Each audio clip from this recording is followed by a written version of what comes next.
Excelente. Bueno, vamos a entrar en el último y tercer bloque de este encuentro del día de hoy. Vamos a volver a Ricky para hablar de variedades de soja y propuestas de manejo para la próxima siembra. Adelante, Ricky. Bueno, gracias Martín. Dale, acá, como dice ahí, vamos a hablar un poquito del posicionamiento de las variedades. Va a ser cortito el bloque, pero pensando en lo que es ecofisiología de soja y sobre todo, bueno, los aspectos técnicos para afrontar una campaña como la que decía Guille, que era bastante complicada, ¿no? Entonces, cuando vemos de vuelta, análisis un poco de caso, estos son seteos de muchos años, 50 años climáticos de la Oficina de Riesgo Climático y Agropecuario, ver qué es lo que pasa, el efecto en el rendimiento de un año niño, ¿no es cierto?, en la región, pensando sobre todo en la de los chicos, la dichosa, y qué es lo que pasa un año niña, o sea, claramente los rendimientos se ven deprimidos, ¿no? Entonces, está bueno también analizarlo desde el punto de vista de fecha de siembra, ¿no? Con respecto a lo que es soja de primera, ahí vemos las características de depresión, si quieren, o de eventos quizás de seca que puede llegar a haber, con estos colorcitos cercanos entre el 10 al 30%, y cuando atrasamos fecha de siembra, obviamente, o pensando una fecha de siembra de segunda, ya digamos empieza a mermar un poco esa característica de déficit hídrico por una cuestión de provisión de agua más cercanas hacia febrero, ¿no es cierto? Entonces, ¿cuál es la base de todo esto? O sea, ¿por qué nosotros pensamos un poco en el cultivo y pensando en fecha de siembra?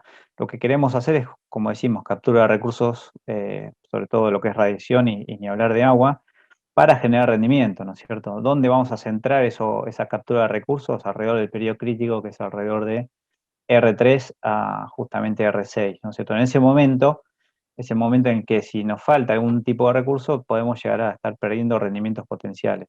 Entonces, ¿qué queremos hacer en ese momento? Al igual que pasa en maíz, ¿no es cierto? Queremos mantener, como dice ahí, tasas de crecimiento de cultivo, a su vez que la duración de esos momentos sea lo más prolongada posible, ¿no es cierto? Entonces, lo que queremos hacer es minimizar posibilidades de estrés, asegurar cosecha, y esto lo hacemos también armando estrategias de fecha de siembra, ¿no?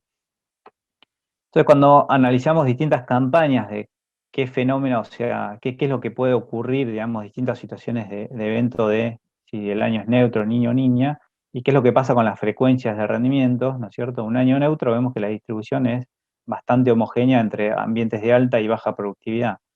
Los años niñas lo que ocurre es que se desplaza, la frecuencia de rendimiento hacia un poquito más alta.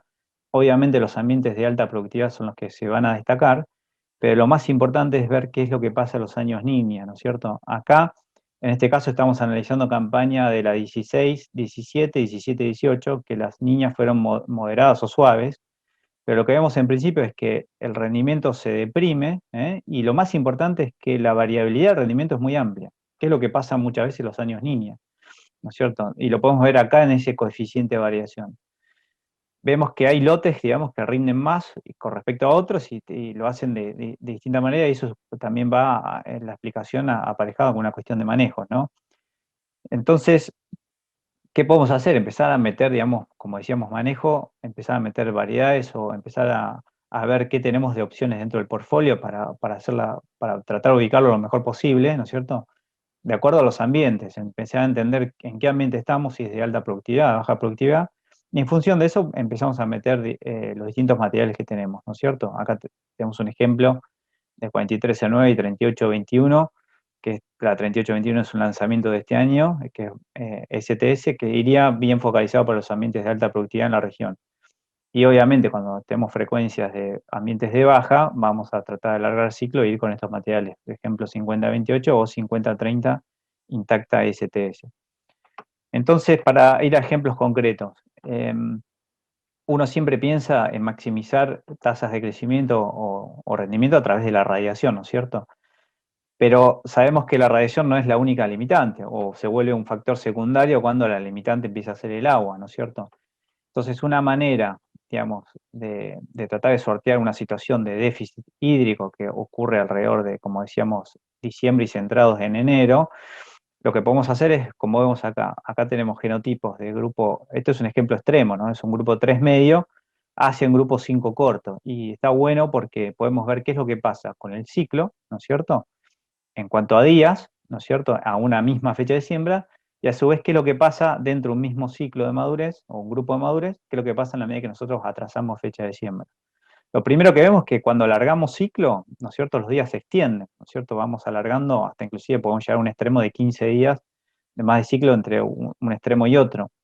Y por otro lado, también lo que vemos es que en la medida que nosotros atrasamos fecha de siembra, lo que hacemos es, como vemos esta gráfico, esta barrita naranja que esquematiza el periodo crítico, lo vamos corriendo, ¿no es cierto? Lo vamos corriendo más hacia febrero, que es una situación más benigna para el cultivo porque tenemos menos demanda ambiental.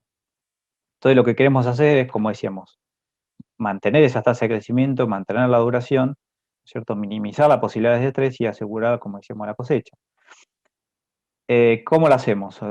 Justamente, una cuestión de o elegir grupos de madurez, ¿no es cierto?, alargando grupos de madurez, o si tenemos un mismo grupo de madurez, lo que podemos hacer es optar por atrasar fecha de siembra en la medida que vamos perdiendo calidad ambiental.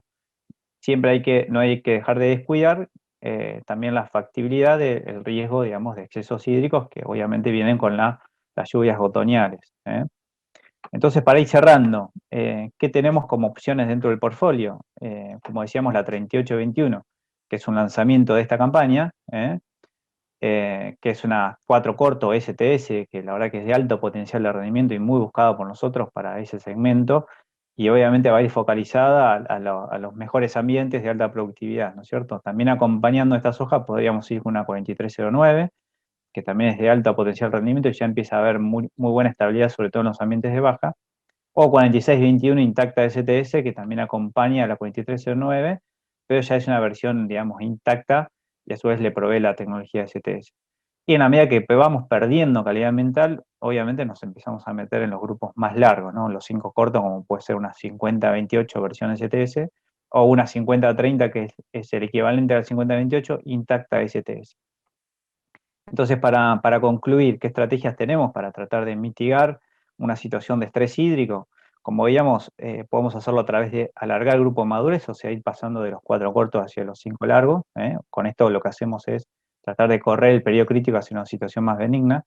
Podemos atrasar fecha de siembra si contamos con un mismo grupo de madurez, ¿no es cierto? También para sortear esa situación de mala calidad ambiental o situación de bajo provisión de agua. Obviamente la combinación de las dos anteriores es la mejor y sobre todo en las situaciones más duras que podemos llegar a afrontar. Y otra situación que no hay que dejar de mencionar es la posibilidad de escapar por ciclo, ¿no es cierto? Ya estamos hablando de un caso de sequía terminal. ¿Qué es esto? Cuando contamos solamente con el agua al inicio del cultivo, o las lluvias durante el periodo vegetativo, y después se nos corta el agua completamente hasta casi la cosecha. Entonces ahí lo que hacemos como estrategia es obviamente escapar por ciclo. O sea, siempre los ciclos más cortos son los que se van a hacer antes, van a madurar antes y van a generar, digamos, estructuras reproductivas y cosechables de una mejor manera en esta situación de sequía terminal que lo podríamos hacer con ciclos o grupos más largos. Así que bueno, esto es todo del bloque de soja, así que te doy paso, Martín.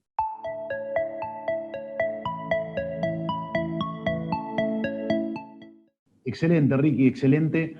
Pensaba recién lo importante que es diversificar grupos de madurez y diversificar variedades, ¿no? Miraba los periodos críticos y cómo en un año como este, tan complicado, donde el clima en febrero en la región nos jugó una mala pasada. Llovió un poco en febrero, llovió en enero y después en febrero se cortó el agua. Entonces lo importante que es esto de diversificar con fechas de siembra y con variedades, ¿no? Para que el periodo crítico no nos agarre en un pleno, ¿no? Con una sola variedad.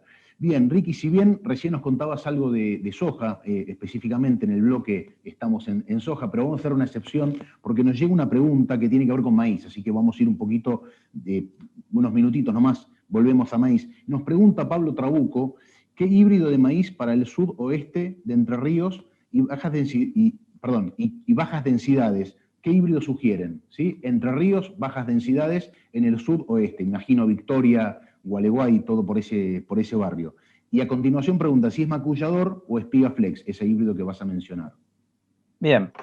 No, ahí en esa zona anda muy bien un 7-7. Obviamente estamos pensando en siembras tempranas, ¿no? Anda muy bien el 7761, como veíamos en los grafiquitos, la verdad tiene un nivel de compensación excelente tanto a las altas densidades como a las bajas, ¿no es cierto? Tiene una estabilidad muy buena. Y acompañándolo al 6.1 te diría, casi de la mano, va el lanzamiento nuevo que es el 7921 CL VIP Tera 3, que la verdad que es muy parecido si querés en performance, así que van los dos muy bien para esa zona.